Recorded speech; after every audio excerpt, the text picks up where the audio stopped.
Archimedes principal के बारे में पढ़ना है। ठीक है, आर्किमिडीज जैसे क्वासिम फोर्स पढ़ा था ना, ठीक है, क्वासिम फोर्स जैसे पढ़ा था और थ्रस्ट और प्रेशर जैसे पढ़ा था, वैसे हमारे पास आर्किमिडीज प्रिंसिपल है। अब आर्किमिडीज प्रिंसिपल नाम ही क्यों पड़ा, क्योंकि साइंटिस्ट का नाम ही आर्किमिडीज था। ठीक है, तो आर्किमिडीज प्रिंसिपल में हमारे पास क्या होता है, according to the Archimedes principle whenever an object is emerged in a liquid. अब कोई ऑब्जेक्ट को इमर्ज यानी डुबो दे हम अगर लिक्विड में, यानी अगर मैं एक ग्लास में कोई चीज उसको एक पत्थर मान लिया, ठीक है, जेड के अकॉर्डिंग, तो उसको मैं पानी में पूरे डुबो दूं या थोड़ा सा डुबो, ठीक है, ऊपर आधा नीचे आधा ऊपर, ये पानी के अंदर आधा आधा ऊपर, तो लिक्विड एक्सर्ट्स एन अपवर्ड, तो लिक्विड में जो नीचे से ऊपर की तरफ जो फोर्स लगता है ना, हमारे पास जो बुयांसी फोर्स होता है जनरली, जो बॉटम से वाटर में बॉटम से ऊपर की तरफ जो फोर्स लगता है उसे हम कहते हैं बुयांसी फोर्स। लेकिन ऊपर से जो नीचे की तरफ जैसे मार के गिरा है, ये कौन सा फोर्स लग रहा है, ग्रेविटेशनल फोर्स। यहाँ पे भी हमारे पास अपवर्ड फोर्स लग रही है, तो आर्किमिडीज प्रिंसिपल में यही बात हो रही है।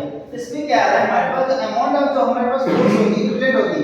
अगर मान लो मेरे पास कोई चीज है, ठीक है, जैसे मेरे पास मान लो एक जार ले लिया मैंने, एक जार ले लिया ऐसे, यहाँ पे कोई चीज फोर्स लग रही है, यहाँ पे फोर्स लग रही है, लेकिन इक्विवेलेंट यानी कि ऊपर से भी उतनी फोर्स, नीचे से भी उतनी फोर्स लग रही है, तो हमारे पास यही क्या रहता है, डिस्प्लेस कर लेगा कोई ऑब्जेक्ट, यानी ना नीचे जाएगा ना ऊपर रहेगा, ज्यादा बीच में रहेगा, उसी को हम क्या कहते हैं, आर्किमिडीज प्रिंसिपल कहते हैं। यहाँ पे लिखा हुआ है हमारे पास, this means that if the weight of an object is greater than, हम कह सकते हैं हमारे ऑब्जेक्ट का जो वेट है जो हमारे पास ज्यादा है किससे, लिक्विड के मुकाबले। तो लिक्विड के मुकाबले अगर ज्यादा है, यानी डेंसिटी की बात होती है, तो डेंसिटी अगर उसके पास वाटर से अगर कंपेयर करें तो वाटर से डेंसिटी ज्यादा भी हो सकती है, कम भी हो सकती है।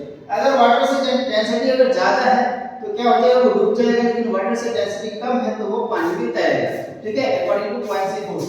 ठीक है, यहाँ पे हमारे पास अब यहाँ पे बात कर रहा है कि डिस्प्लेस कर लेगा कोई ऑब्जेक्ट, अपने आप को डिस्प्लेस कर लेगा किसमें, वाटर में, यानी कि ऊपर बीच में रहेगा, तो object will sink into the, object क्या करेगा, पानी में सिंक कर जाएगा अगर डेंसिटी उसकी ज्यादा होगी डिस्प्लेस करने के बाद, तो उसमें डूब जाएगा।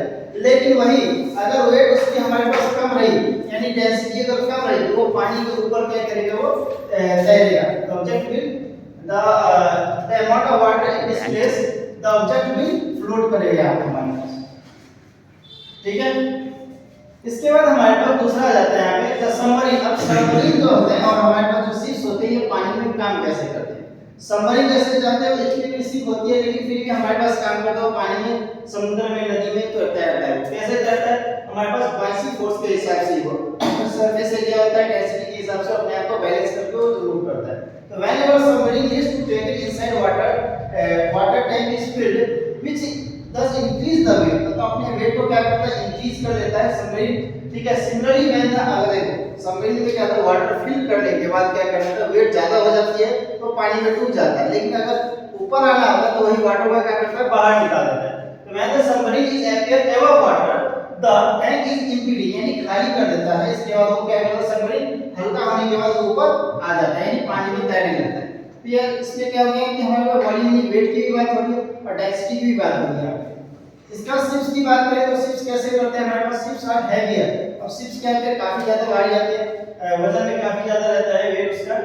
That the water they unique shape gives the glass. अब शेप उसका कैसे होता है, यूनिक शेप होने की वजह से कुछ इस तरीके से ऐसे करके शेप रहता है हमारे पास। ठीक है, कुछ इस तरीके से शेप रहता है, तो नीचे शेप होने के, इस टाइप का शेप होने की वजह से क्या करता है, तो वॉल्यूम लार्ज रहने की वजह से वो पानी में इजीली तैरने लगता है।